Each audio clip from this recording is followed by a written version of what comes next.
Fala pessoal, tudo bom? Esse vídeo aqui é a nossa parte 2, tá? Excepcionalmente, como eu falei a vocês, na aula de hoje a gente vai ver esse conteúdo teórico na parte 2, mas a partir da semana que vem a expectativa é que o conteúdo teórico seja na parte 1 e consequentemente o prático na parte 2, tá? Em relação à pergunta, né, a atividade, né, desse vídeo, eu vou estar sempre colocando uma perguntazinha a ser respondida e eu peço aos senhores que, por favor, né, eu sei que vocês aqui estão fazendo estágio, trabalhando, qualquer coisa do tipo, mas por favor tentem responder a pergunta em até 15 dias, tá? 2 semaninhas, que aí é o tempo que eu acho que é o tempo ideal para a gente não terminar acumulando muito exercício e vocês não conseguirem assistir os vídeos. Então eu vou dar essa colherzinha de chá, beleza? Aí até 15 dias vocês tentam responder para eu poder pegar, acessar o Google Class e aí ver que vocês responderam e consequentemente fazer a contabilização da presença, tá? Bom, conteúdo da nossa aula de hoje é sobre o sistema de ar-condicionado automotivo, né? No sistema de ar-condicionado existem algumas funções, né? A primeira função, e acredito que seja a função mais clara para todo mundo aqui, é a de remover calor do lado interno para o lado externo, né? Então, quando a gente pensa em ar-condicionado, principalmente na cidade de Salvador, a ideia é que a gente consiga remover altas temperaturas num ambiente interno e pegue esse calor e envie para o ambiente externo. Consequentemente, aquele ambiente interno, a tendência é que as temperaturas sejam reduzidas, né? Então, essa é a principal função de um sistema de ar-condicionado, né? Que é remover calor do lado interno para o lado externo, né? Quando a gente está considerando, então, um sistema de resfriamento, né? Ah, professor, mas existe também um sistema de aquecimento, né? Quando eu estou lá em, sei lá, vou chutar aqui, estou em Morro do Chapéu, estou em Vitória da Conquista, estou na Serra Gaúcha. Sim, pessoal, existe. Mas, de uma forma geral, né, a utilização de ar-condicionado é muito maior para remoção de calor do que para aplicação de calor, tá? Então, como é que eu posso dizer a vocês assim? O retorno, né, seria verdadeiro. Então, se eu afirmasse também que em algumas situações a gente disponibiliza uma massa, né, de ar quente ou coloca calor dentro de um ambiente, estaria correto, tá? Só que, analisando em percentual, é muito mais comum utilizar ar-condicionado para diminuição da temperatura do que para o aumento, tá certo? Então, por isso que a gente está aí como remover o calor do lado interno para o lado externo, tá? Bom, associado a isso também a gente tem algumas outras subfunções, né? Que é remover a umidade relativa do ar, que é controlar a circulação interna do ar, né? E aí esse controle da situação interna já é aquele ar que já houve, né, a remoção do calor, e de purificar o ar, né, da gente poder respirar dentro do habitáculo do automóvel um ar limpo, né? A gente tem um sketchzinho aqui, né, uma imagenzinha aqui de um condicionador de ar, né? Antes a gente tem uma massa de ar com calor, com alta umidade, aquecida, né?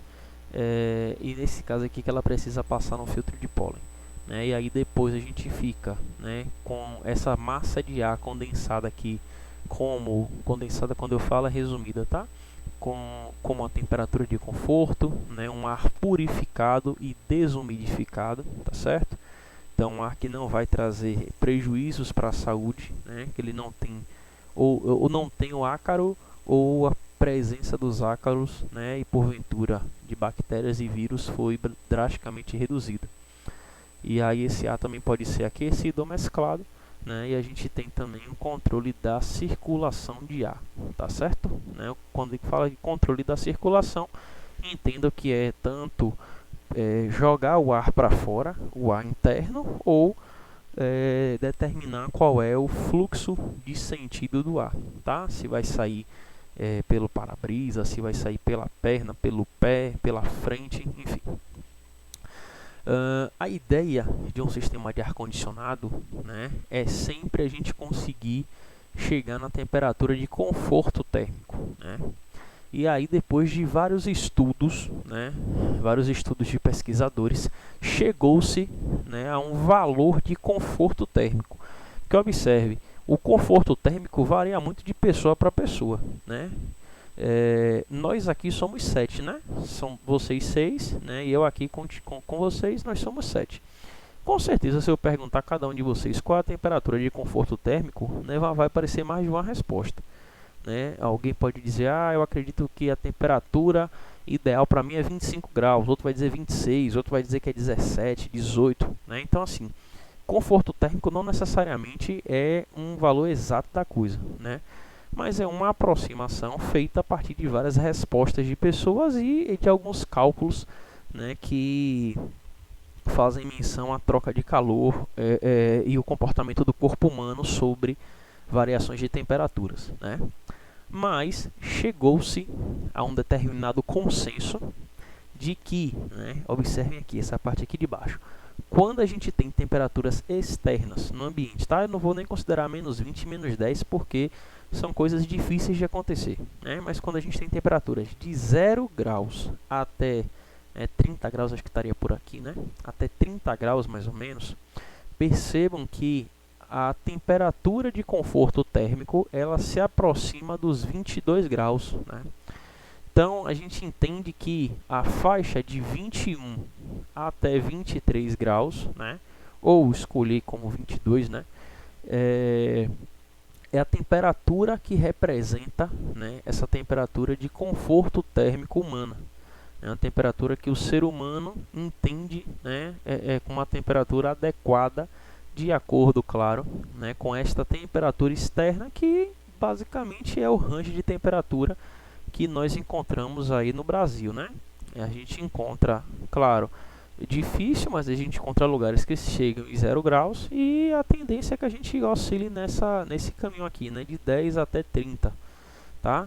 Tem interiores enfim, lá eu estou lembrando agora de Piauí, né, que chega até 34, Rio de Janeiro já chegou em 40 e tudo mais, mas assim, não é algo constante, tá? Então a temperatura de conforto térmico ela fica variando aqui na faixa dos 23 a 21 graus e a ideia é que o sistema de ar-condicionado seja projetado para fazer com que o automóvel permaneça nessas condições, tá?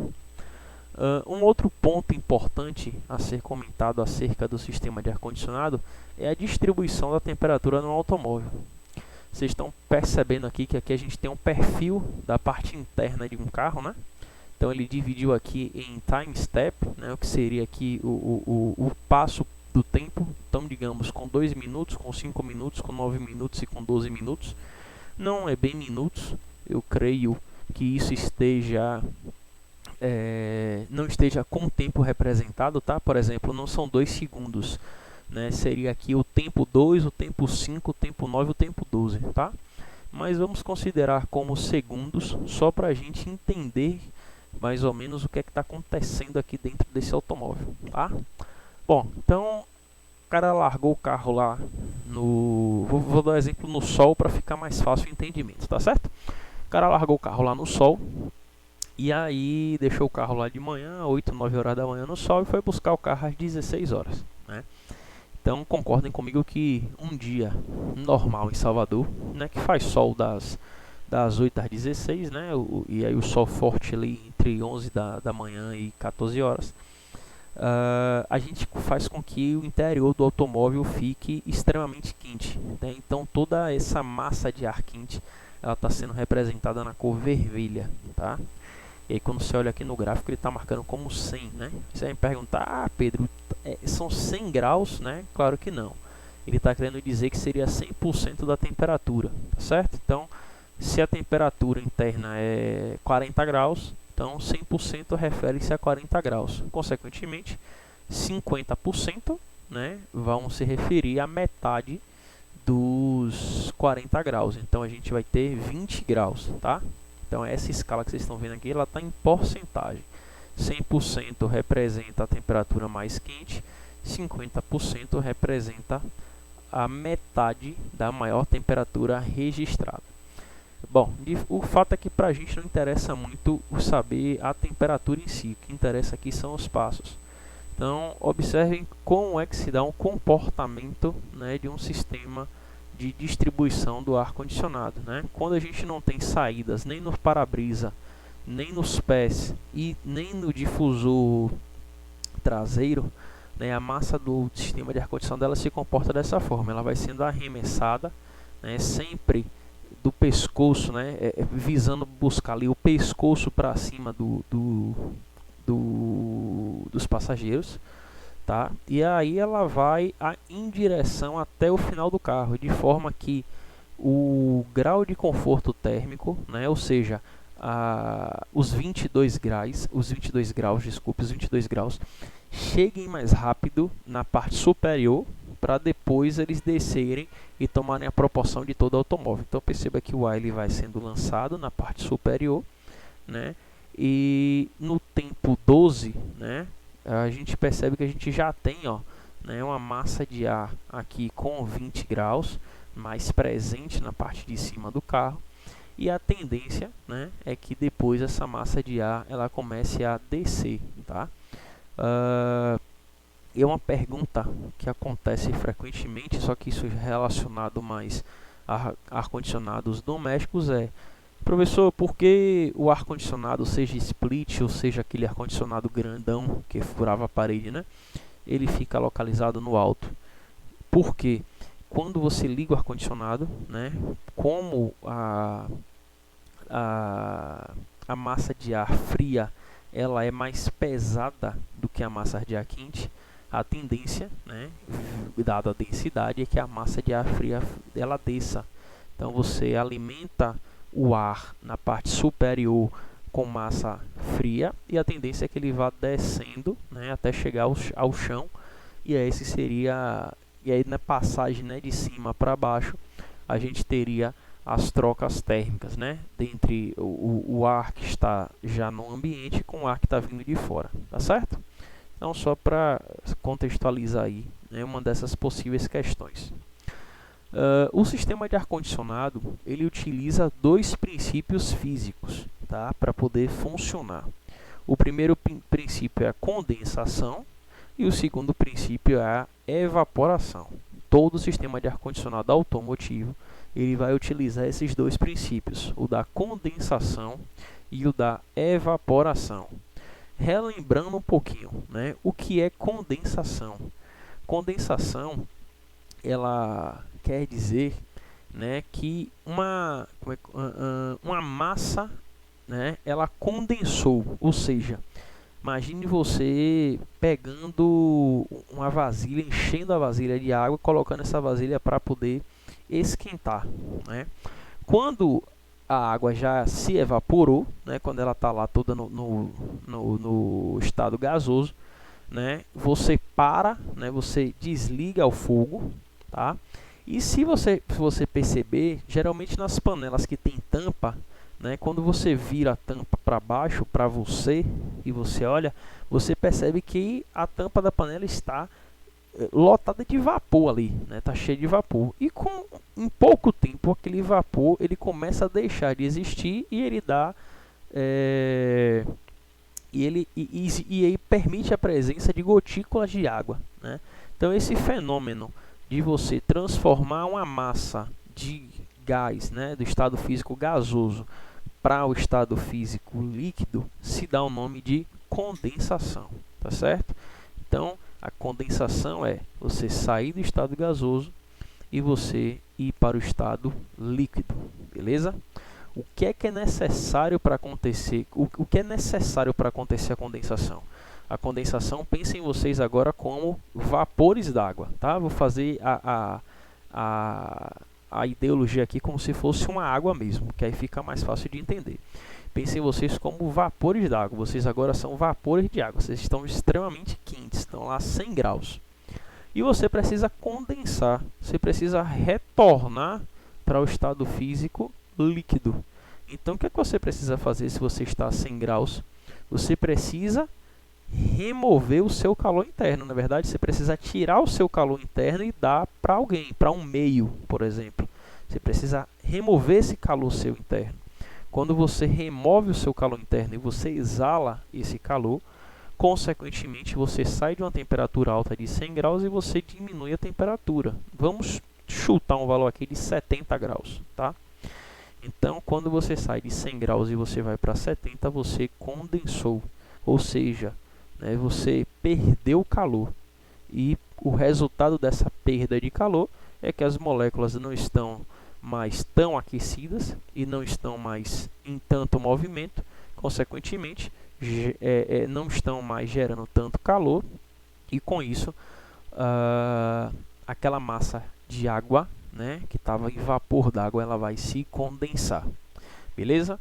Então, o que o textozinho está dizendo aqui, ó, no circuito refrigerante do sistema de ar-condicionado, quando vocês virem esse nome aqui, ó, refrigerante, é o nome que a gente utiliza para o fluido de ar-condicionado, tá? Então, quando vocês virem aqui, circuito refrigerante, faz menção ao fluido de ar-condicionado. O refrigerante gasoso, previamente comprimido e aquecido, ele passa através de um condensador, tá? O condensador é uma peça que utiliza da condensação, né? Por isso que o nome é condensador, claro, que ela é constituída por numerosas aletas de arrefecimento, né? O ar exterior mais frio, ao passar pelo condensador, arrefece o refrigerante de uma forma tão brusca que este então se condensa, né? E o calor libertado é absorvido e levado para o exterior, tá? Mas lá na frente nós iremos falar do condensador e consequentemente do evaporador. Mas nesse primeiro momento é só para você lembrar o que é condensação, tá certo? Ainda sobre o sistema de ar-condicionado automotivo, né? Só uma curiosidade, é que a água, né, o H2O, ele não serve como refrigerante em sistemas de ar-condicionado automotivos, né? Visto que o seu ponto de ebulição é muito elevado. Mesmo a baixa pressão já não se obteria qualquer efeito refrigerante. E aí, para a gente poder utilizar a água, teria que ser com mochila, e geralmente esse tipo de sistema de refrigeração é industrial, tá certo? Bom, como eu falei a vocês, a gente também tem um outro fenômeno chamado de evaporação. E a evaporação, ela é o oposto da condensação, tá? Então, mais uma vez, vocês agora são de novo massa de água líquida. Vocês querem evaporar. O que é que vocês fazem? Vocês absorvem calor, né? Então vocês pegam calor para vocês. Consequentemente, a sua temperatura corporal, né, ou a temperatura lá da massa de água vai aumentar. E a tendência, né, desse aumento é que provoque a mudança do estado físico. E você saia do estado líquido e você vá para o estado gasoso. Quando isso acontece, a gente diz que aquele fluido ele evaporou, tá? Então, o líquido refrigerante é bombeado a alta pressão para a válvula de expansão e daí, em baixa pressão, flui para o evaporador. O que é o evaporador? É a peça do ar-condicionado que utiliza, né, do princípio da evaporação, tá certo? A súbita queda de pressão obriga o refrigerante a evaporar e arrefecer, né, reduzindo a temperatura do evaporador. O calor é retirado do ar, que passa sobre as aletas, tá, do evaporador. E aí, mais uma vez, não se preocupem, porque lá na frente a gente vai voltar a comentar, né, a respeito aí do que é um condensador e do que é um evaporador. A ideia hoje é que vocês apenas relembrem, né, que existem esses dois processos aí, né, chamados de condensação e de evaporação. E esses processos eles ficarão bem claros, né, no sistema de refrigeração, tá? A gente tem aqui um sketchzinho meio cartoonado, né, do sistema de refrigeração automotiva, onde a gente tem um compressor, né? Percebam, esse compressor de um lado ele succiona, né? Então lembrem que eu disse que o nome que dá o fluido do ar-condicionado era fluido refrigerante, né? Então ele succiona, ou seja, ele suga o fluido refrigerante, depois ele descarrega, né? Então ele succiona. Qual é a função de um compressor? Comprimir, né? Então ele vai comprimir. Lembrem vocês, qual é o fluido, o estado do fluido que é possível ser comprimido? Apenas o gasoso, né? Os fluidos líquidos, eles são classificados como incompressíveis, né? Eles possuem apenas cerca de 1% de compressibilidade. Então, a gente, quando tem um compressor, trabalha sempre com o vapor, né? Com o fluido gasoso. Então, ele vai succionar, ele vai pressurizar e descarregar esse fluido gasoso, e esse fluido gasoso ele vai vir para o condensador. O que acontece no condensador? Ele se condensa, ele sai do gasoso e ele se transforma em líquido, não é verdade? Passado um certo tempo, o que acontece? Ó, né? Esqueçam esse filtro secador por agora. Acontece que lá dentro do evaporador, ó, esse fluido que estava chegando no estado líquido, ele vai sofrer uma nova mudança e ele vai se evaporar, né? Então aí o fluido ele se evapora e aí ele retorna para o sistema de compressão, né? Retorna para o elemento compressor, beleza? E aqui a gente tem mais uma representaçãozinha, né, desse nosso circuito de refrigeração, tá? Onde a gente tem aqui a presença do condensador, que é aquela peça que utiliza da condensação, e a gente tem a presença do evaporador, que é a peça que utiliza da evaporação, né? O compressor do automóvel ele fica localizado preso ao motor do carro, enquanto que o condensador ele fica localizado na frente do veículo, colado, né, com o radiador do automóvel. E o evaporador, por sua vez, ele fica localizado na parte interna do veículo, dentro da caixa de ar.